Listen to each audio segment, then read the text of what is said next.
Well, welcome back, everyone. I got another newbie. If you want to go ahead and watch us right now live on Facebook, go to Networking Arizona, all spelled out, and you can watch us in there doing it. Don't do it while you're driving, though, okay? Because if you're doing it on your phone, you might get in an accident. We've got our next guest, and I have with me Margaret Tritch, and she is the owner of, and I'm hoping I say it right, Tritch Buonocore. Very good. If I did it as Corey, as if I said it right. And she is the owner of that. Tell us a little bit about yourself, what you do, and what we're going to talk about today. Okay. So I've been practicing law for almost 30 years now. And I'm licensed in California and Arizona. And I'm a mother of 3. I'm a business owner. And at some point I decided that I wanted to open up my own firm and blend being of service to people and use the years of experience that I had to help people. And so we provide a very bespoke or a very personalized service. I have a lot of female clients, not intentional, but sometimes women do resonate with women. Yeah, and I take my time with people, right? So it's my firm, so I have the luxury of taking time with people, and I get lots of hugs, and I try to help people through some pretty difficult times often, or pretty stressful times, and it's a great pleasure to me to be able to take away some of that stress, and I think that's where the hugs come in, because it's my job to explain things to people in a way they can understand, and so I take a lot of pleasure. We're not high volume. All of my business is referral, usually from other professionals. Now, today you said that you wanted to talk a little bit about estate planning. Sure. Okay. Do you focus on that only in your firm? No, we primarily work with assets. So we do estate planning. I work with business owners, and then we also handle when people die. So the probate and trust administration. But all of it has a similarity in that it's all dealing with assets. Right. And so oftentimes I'll help a business owner on the estate planning side, but then I'll help them on the business side, or vice versa. Right. And you have to. If you own a business, these are things, again, I love the show because of the information. So many people out there put their heads in the sand when it comes to this particularly, and I hope people don't. I wish people wouldn't, because believe me, you have no idea what happens after you pass and what happens to the family. It's really sad. And no matter how much you think you know it, you've got it done, please make sure that somebody does it and does it correctly for you, because so many people that try and do it on their own, especially, they make mistakes. Okay, I want to talk about who needs an estate or a trust. So I would say, so a lot of people think, oh, it's something I'll do when I get older, right? Maybe around the time I retire, that's the time.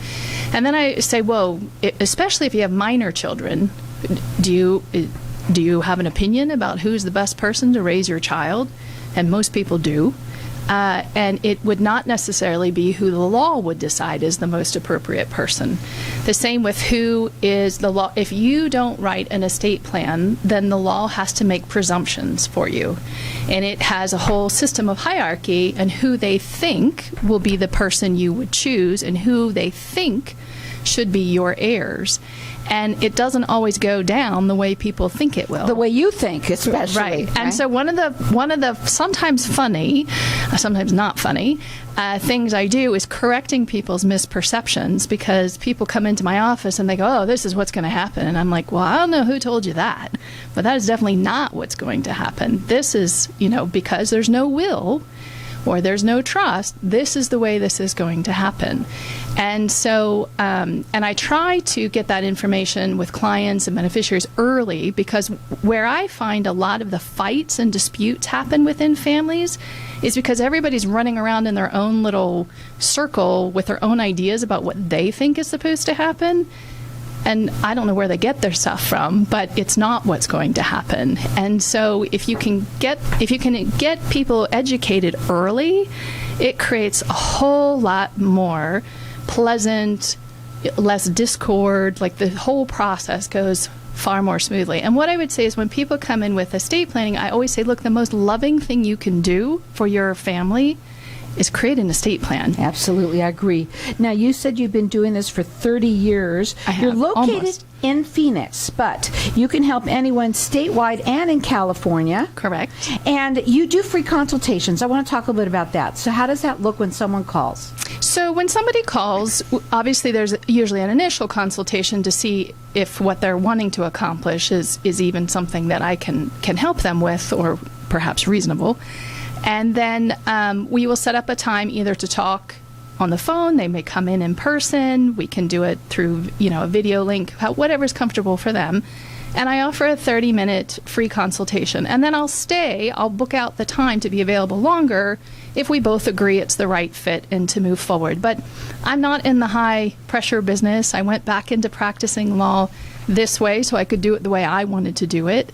And so, if it feels good, great. And if you want to go away and think about it, that's super too. And I'll be really honest if I think we're not a good fit. But I do think it's important for people to take their heads out of the sand and make sure that they do something. Yeah. Do something. Make sure that those paperworks are done, because believe me, you have no idea how hard it is for everyone. She's located in Phoenix but can help anywhere statewide and in California. It's a free consultation.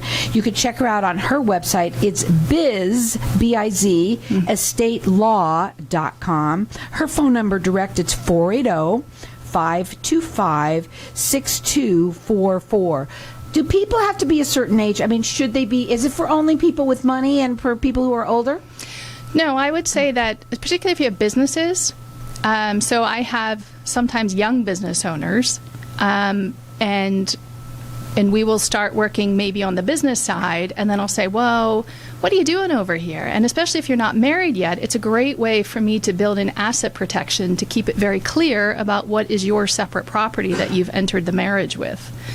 The same way as if you're divorced, right? So it's not just for married couples. Estate planning can be a great way of, that's the legitimate way of doing asset protection. Oh my God, I'm single. I need one. Everybody needs one. Everybody, if you're 18, correct. Really, you need one. What's the most important piece of paper they should have?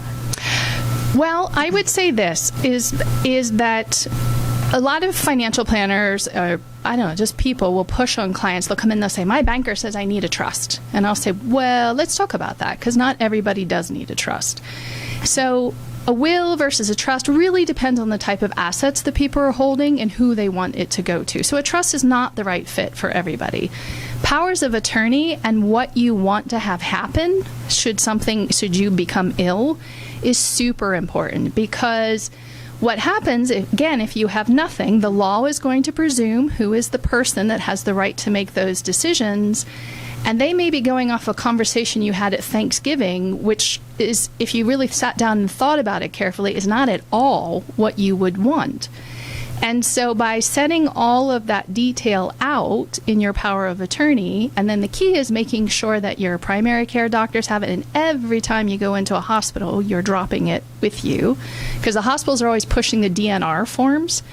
But your power of attorney takes care of all that and is specific about what you want and who gets to make those choices for you. I also think it's very important to remember that you don't always die, right? No. You don't always die, and if you don't die and you're incapacitated, which can happen, unfortunately, bad things happen.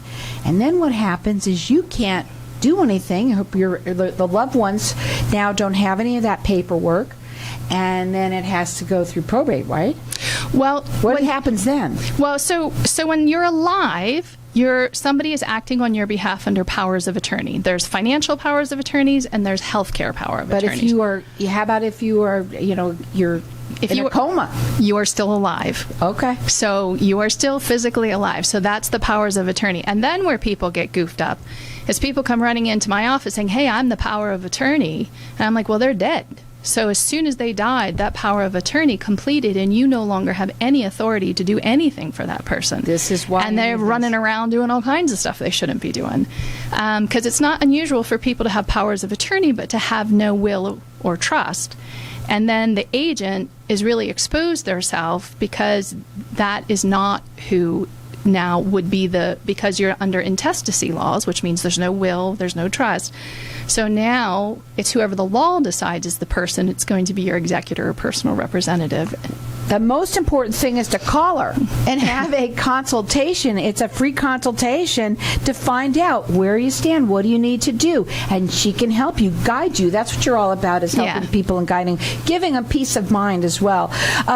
She's located in Phoenix. She can help anyone in Arizona, the statewide, and in California. Her website is biz, estatelaw.com. Her phone number is 480-525-6244. We only have a couple of minutes, less than that, okay? So basically, I've gotten to almost everything other than what's the difference between a will and a trust, and I think you just kind of mentioned that. Well, everybody has to have a will. So you have to have a will, because there are certain things that only the personal representative or executor, as it's called in other states, can do. But when you have a trust, you have what's called a pour-over will, which basically just says, okay, if I forgot some stuff, my personal representative or executor has the authority to go out there and grab it and dump it over here in the trust. But a trust allows you to have the long arm from the grave to say what's going to happen. You definitely want that long arm. And I love when I say this to people, please write it down, put it on your refrigerator. Don't put your heads in the sand. Get that consultation from her. That phone number to call, it's 480-525-6244. Also, I'm going to say this too. Why not do it on your own, real quickly? Because your life is not the same as everyone else's. That phone number to call her again, it's 480-525-6244. You can check her out on her website. She does free consultations. It's biz, B-I-Z, estatelaw.com. But you should